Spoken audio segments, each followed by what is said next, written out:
Assalamualaikum warahmatullahi wabarakatuh. Pada kesempatan kali ini, kami selaku dari kelompok 7 ingin mempresentasikan salah satu materi dari mata kuliah Pendidikan Kewarganegaraan, yaitu mengenai memahami wawasan Nusantara sebagai wawasan nasional Indonesia oleh dosen pengampu Bapak Musmulyadin, SPD, MPD. Kami merupakan mahasiswa yang sedang menempuh perkuliahan S1 dari program studi bimbingan dan konseling Universitas Negeri Makassar. Kami akan membahas 6 submateri pokok. Yang pertama ada pengertian wawasan Nusantara. Yang kedua ada landasan, hakikat, dan juga asas-asas wawasan Nusantara. Yang ketiga ada kedudukan, fungsi, dan tujuan wawasan Nusantara. Yang keempat ada faktor-faktor yang memengaruhi wawasan Nusantara. Yang kelima ada unsur-unsur dasar wawasan Nusantara. Dan yang keenam, yang terakhir ada implementasi wawasan Nusantara. Langsung saja kita masuk kepada materi. Untuk materi yang pertama yaitu mengenai pengertian wawasan Nusantara. Istilah wawasan Nusantara sendiri sebagai konsep wawasan nasional Indonesia berasal dari dua kata, yaitu wawasan dan juga Nusantara. Istilah wawasan berasal dari kata wawas, yang berarti pandangan, tinjauan, atau penglihatan indrawi. Sedangkan akar kata ini membentuk kata mawas, yang berarti memandang, meninjau, atau melihat. Maka wawasan berarti cara pandang, meninjau, ataupun melihat. Sementara itu, istilah Nusantara berasal dari kata nusa, yang berarti pulau-pulau, dan juga kata antara, yang berarti diapit di antara dua hal. Jadi secara umum, wawasan nasional berarti cara pandang suatu bangsa tentang diri dan lingkungannya yang dijabarkan dari dasar falsafah dan sejarah bangsa untuk mencapai tujuan dan cita-cita nasionalnya. Sedangkan wawasan Nusantara sendiri memiliki arti cara pandang bangsa Indonesia tentang diri dan lingkungannya berdasarkan Pancasila dan juga Undang-Undang Dasar 1945. Materi selanjutnya akan dibacakan oleh Makfirah Aulia Makmur. Kepada Saudari Makfirah, saya persilakan. Baiklah, saya akan melanjutkan materi dari Saudari Nadia Dulestari. Bagian B, landasan, hakikat, dan asas-asas wawasan Nusantara. 1. Landasan wawasan Nusantara. A. Landasan idil wawasan Nusantara, yaitu wawasan Nusantara pada hakikatnya merupakan pancaran dari falsafah Pancasila yang diterapkan dalam kondisi nyata Indonesia. Dengan demikian, Pancasila sebagai falsafah bangsa Indonesia telah dijadikan landasan idil dan dasar negara sesuai dengan pembukaan Undang-Undang Dasar 1945. B. Landasan konsepsional wawasan Nusantara. Undang-Undang 1945 merupakan konstitusi dasar yang menjadi pedoman pokok dalam kehidupan bermasyarakat, berbangsa, dan bernegara. Bangsa Indonesia yang menyadari bahwa bumi, air, dan dirgantara di atasnya, serta kekayaan alam yang terkandung di dalamnya dikuasai oleh negara untuk dipergunakan sebesar-besarnya untuk kemakmuran rakyat, dan seluruh potensi yang ada dipergunakan secara terpadu, seimbang, serasi, dan selaras dan adil. 2. Hakikat dan asas-asas wawasan Nusantara. A. Hakikat wawasan Nusantara.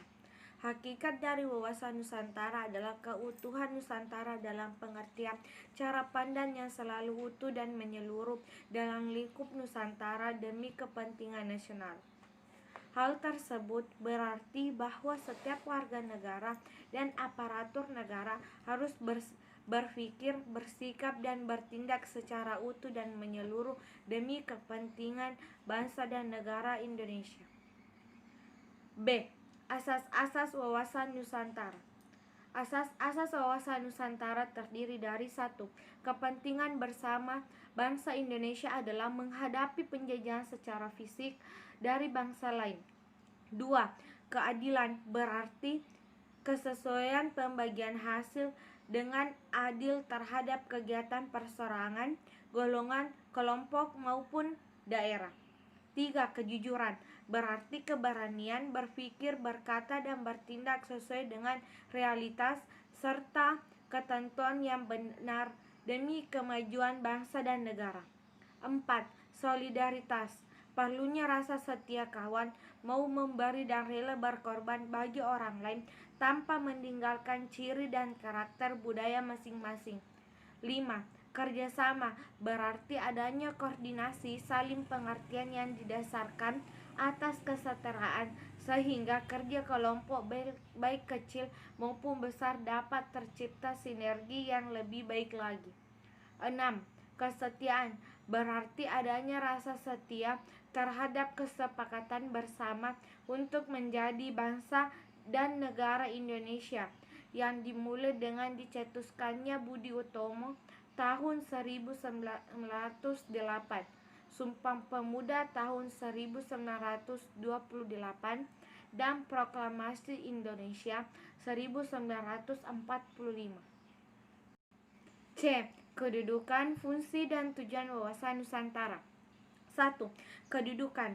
Wawasan Nusantara sebagai wawasan kebangsaan dan nasional bangsa Indonesia merupakan landasan visional dalam menyelenggarakan kehidupan nasional untuk mewujudkan cita-cita dan tujuan nasional.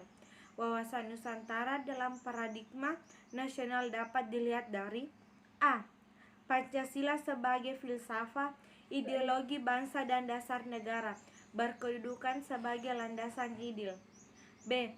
Undang-Undang 1945 sebagai landasan konstitusi negara, berkedudukan sebagai landasan konstitusi negara dan berkedudukan sebagai landasan konstitusional. C. Wawasan Nusantara sebagai visi nasional, berkedudukan sebagai landasan visional. D. Ketahanan nasional sebagai konsepsi nasional, berkedudukan sebagai landasan konstitusional. E. Rencana pembangunan sebagai politik dan strategis nasional atau sebagai kebijakan dasar nasional, berkedudukan sebagai landasan operasional. 2. Fungsi Wawasan Nusantara. Wawasan Nusantara berfungsi sebagai pedoman, motivasi, dorongan, serta rambu-rambu dalam menentukan segala kebijaksanaan, keputusan, tindakan, dan perbuatan bagi penyelenggaraan negara di tingkat pusat dan daerah bagi seluruh rakyat Indonesia dalam kehidupan bermasyarakat, berbangsa, dan bernegara. 3. Tujuan Wawasan Nusantara. Wawasan Nusantara bertujuan untuk mewujudkan nasionalisme yang tinggi di segala aspek kehidupan rakyat Indonesia yang lebih mengutamakan kepentingan individu, kelompok, golongan, suku, bangsa, atau daerah. Sekian, selanjutnya materi akan dilanjutkan oleh Saudari Andi Hairunisa. Baiklah, saya akan melanjutkan penjelasan dari pemateri sebelumnya, yaitu bagian D, faktor-faktor yang mempengaruhi wawasan Nusantara. Pertama, wilayah sebagai ruang lingkup. A. Asas kepulauan atau archipelagi principle. Kata archipelagi berasal dari kata Italia, yaitu archipelagos, dari akar kata archi yang berarti terpenting, terutama, dan pelagos yang berarti laut atau wilayah lautan. B. Kepulauan Indonesia bagian wilayah Indes yang dikuasai Belanda sebagai wilayah jajahan dinamakan The Netherlands Outsides Archipelago yang kemudian menjadi wilayah negara Republik Indonesia. C. Konsepsi tentang wilayah lautan. Dalam perkembangan hukum laut internasional dikenal beberapa konsepsi mengenai kepemilikan dan penggunaan wilayah laut sebagai berikut. Yang pertama, res nullius menyatakan bahwa laut itu tidak ada yang memilikinya. Yang kedua, res simonisi menyatakan bahwa laut itu adalah milik masyarakat dunia, karena itu tidak dapat dimiliki oleh masing-masing negara. Nomor 3, mor liberum menyatakan bahwa wilayah laut adalah bebas untuk semua bangsa. Yang keempat, mor clausum, the right and dominion of the sea menyatakan bahwa hanya laut sepanjang pantai saja yang dapat dimiliki oleh suatu negara, sejauh yang dapat dikuasai dari darat. Waktu itu, kira-kira sejauh 3 mil. Nomor 5, Archipelago State Principle atau asas negara kepulauan yang menjadikan dasar dalam Konvensi PBB tentang hukum laut. Selanjutnya D. Zona ekonomi eksklusif. Pengumuman pemerintah negara tentang zona ekonomi eksklusif terjadi pada tanggal 21 Maret tahun 1980 dengan batas ZII adalah sekitar 200 mil yang dihitung dari garis dasar laut wilayah Indonesia. Alasan-alasan yang mendorong pemerintah mengumumkan ZII adalah yang pertama, persediaan ikan semakin terbatas, yang kedua, kebutuhan untuk pembangunan nasional Indonesia, yang ketiga, ZII memiliki kekuatan hukum internasional. Karakteristik wilayah Nusantara. Nusantara berarti kepulauan Indonesia yang terletak di antara benua Asia dan benua Australia, di antara samudra dan samudra Hindia yang terdiri dari sekitar 17.508 pulau besar maupun kecil. Kepulauan Indonesia terletak pada batas-batas astronomi sebagai berikut. Utara 6 derajat 8 menit lintang utara, selatan 11 derajat 15 menit lintang selatan, barat 94 derajat 45 menit bujur timur, timur 141 derajat 5 menit bujur timur. Saya akan melanjutkan materi dari NDH Indonesia yang kedua, geopolitik dan geostrategi. A. Geopolitik. Istilah geopolitik berasal dari dua pengertian, yaitu geo dan politik. Geo berarti kekuatan yang didasarkan pada pertimbangan-pertimbangan dasar dalam menentukan alternatif kebijaksanaan nasional. B. Geostrategi.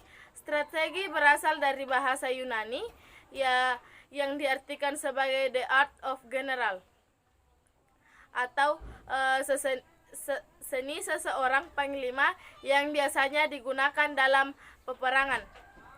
Karl von Clausewitz 1780 sampai 1831 berpendapat bahwa strategi adalah pengetahuan tentang penggunaan pertempuran untuk menenangkan peperangan, sedangkan perang untuk diri sendiri merupakan kelanjutan dari politik. 3. Perkembangan wilayah Indonesia. Sejak 17 Agustus 1945 sampai dengan 13 Desember 1957, wilayah negara Republik Indonesia ketika merdeka meliputi wilayah bekas Hindia Belanda. Berdasarkan ketentuan dalam Territorial Sea and Maritime Kringen Ordonnansi tahun 1939 tentang batas wilayah laut teritorial Indonesia. Ordonansi tahun 1939 tersebut menetapkan batas wilayah laut teritorial sejauh 3 mil dari garis pantai ketika surut, dengan asas pulau demi pulau secara terpisah-pisah. Pada masa tersebut, wilayah negara Indonesia bertumpu pada wilayah daratan pulau-pulau yang terpisah-pisah oleh perairan atau selat antara pulau-pulau itu. B. Dari Deklarasi Juanda 13 Desember 1957 sampai dengan 17 Februari 1969, pada tanggal 13 Desember 1957 dikeluarkan Deklarasi Juanda yang dinyatakan sebagai pengganti ordonansi tahun 1939 dengan tujuan sebagai berikut. Pertama, perwujudan bentuk wilayah negara kesatuan Indonesia yang utuh dan bulat. 2. Penentuan batas-batas wilayah negara Indonesia disesuaikan dengan asas negara kepulauan Archipelago State Principles. 3. Pengaturan lalu lintas damai, pelayaran yang lebih menjamin keselamatan dan keamanan negara Indonesia. C. Dari 17 Februari 1969 Deklarasi Landas Kontinen sampai sekarang, Deklarasi tentang Kontinen Negara Republik Indonesia merupakan konsep politik yang berdasarkan konsep wilayah. Saya akan melanjutkan materi dari Saudari Juriani, yaitu bagian E, unsur-unsur dasar wawasan Nusantara. Yang pertama adalah wadah. Dilihat dari segi wadah, wawasan Nusantara meliputi 3 komponen yang terdiri dari wujud wilayah, tata inti organisasi, dan tata kelengkapan organisasi. Wujud wilayah. Letak geografis negara kita berada di antara 2 benua dan 2 samudra. Letak geografis ini sangat berpengaruh besar terhadap aspek-aspek kehidupan negara Indonesia. Yang kedua yaitu tata inti organisasi. Negara Indonesia adalah negara kesatuan yang berbentuk republik dengan kedaulatan berada di tangan rakyat yang dilaksanakan menurut undang-undang. Yang ketiga adalah tata kelengkapan organisasi. Tata kelengkapan organisasi adalah kesadaran politik dan kesadaran bernegara yang harus dimiliki oleh rakyat yang mencakup partai politik, golongan dan organisasi masyarakat, kalangan pers, serta seluruh aparatur negara. Yang kedua adalah isi wawasan Nusantara. Isi wawasan Nusantara tercermin dalam perspektif kehidupan. Manusia Indonesia dalam eksistensinya meliputi cita-cita bangsa dan asas menunggal yang terpadu. Yang ketiga adalah tata laku wawasan Nusantara, yang terbagi jadi 2 hal, yaitu tata laku batinia yang berdasarkan falsafah yang membentuk sikap mental bangsa yang memiliki kekuatan batin. Sedangkan yang kedua yaitu tata laku lahiria, yang merupakan kebulatan utuh, arti kemanunggalan kata dan karya, keterpaduan pembicaraan dan perbuatan. Bagian F yaitu implementasi wawasan Nusantara. Yang pertama adalah wawasan Nusantara sebagai pancaran filsafat Pancasila. Konsep wawasan Nusantara berpangkal pada dasar ketuhanan yang Maha Esa sebagai sila pertama yang kemudian melahirkan hakikat misi manusia Indonesia yang terjabarkan pada sila-sila berikutnya. Wawasan Nusantara sebagai aktualisasi filsafat Pancasila menjadi landasan dan pedoman kelangsungan hidup bangsa Indonesia. Yang kedua adalah wawasan Nusantara dalam pembangunan nasional. Bagian A, perwujudan Kepulauan Nusantara sebagai satu kesatuan politik. Yang pertama, bulatan wilayah dengan segala isinya merupakan modal dan milik bersama bagi bangsa Indonesia. Yang kedua, keanekaragaman suku, budaya, dan bahasa daerah, serta agama yang dianutnya tetap dalam kesatuan bangsa Indonesia. Bagian B, perwujudan Kepulauan Nusantara sebagai satu kesatuan politik. Pertama, tingkat perkembangan ekonomi harus seimbang dan serasi di seluruh daerah. Yang kedua yaitu perwujudan Kepulauan Nusantara sebagai satu kesatuan sosial budaya. C. Perwujudan Kepulauan Nusantara sebagai satu kesatuan pertahanan keamanan. Pertama adalah bahwa ancaman terhadap satu pulau atau satu daerah hakikatnya merupakan ancaman terhadap seluruh bangsa dan negara. Yang kedua adalah tiap-tiap warga negara mempunyai hak dan kewajiban untuk ikut serta dalam pertahanan dan keamanan negara dalam rangka pembelaan negara dan bangsa. Yang ketiga, hubungan wawasan Nusantara dengan ketahanan nasional. Wawasan Nusantara merupakan pedoman bagi proses pembangunan nasional menuju tujuan nasional. Sedangkan ketahanan nasional merupakan kondisi yang harus diwujudkan agar proses pencapaian tujuan nasional tersebut dapat berjalan dengan sukses. Dapat dikatakan bahwa wawasan Nusantara dan ketahanan nasional merupakan 2 konsepsi dasar yang saling mendukung sebagai pedoman bagi penyelenggara kehidupan berbangsa dan bernegara agar tetap jaya dan berkembang seterusnya. Sekian penyampaian materi dari saya kembalikan kepada moderator.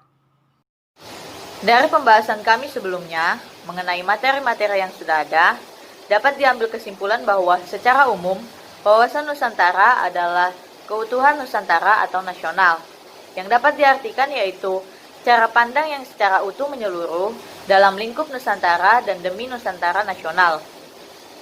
Nah, wawasan Nusantara sebagai pandangan bangsa Indonesia yang dibangun atas pandangan geopolitik bangsa terhadap lingkungan tempat tinggalnya secara keseluruhan.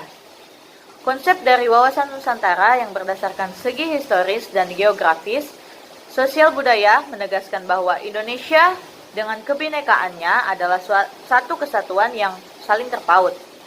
Sebagai landasan visional, wawasan Nusantara berperan penting dalam mewujudkan tujuan bangsa dalam pembangunan nasional. Sekian penjelasan kami mengenai materi dari mata kuliah pendidikan kewarganegaraan mengenai memahami wawasan Nusantara sebagai wawasan nasional Indonesia. Bila ada kritik, saran, maupun pertanyaan, kalian bisa berkomentar di bawah. Sekian dan terima kasih. Kurang lebihnya mohon dimaafkan. Assalamualaikum warahmatullahi wabarakatuh. You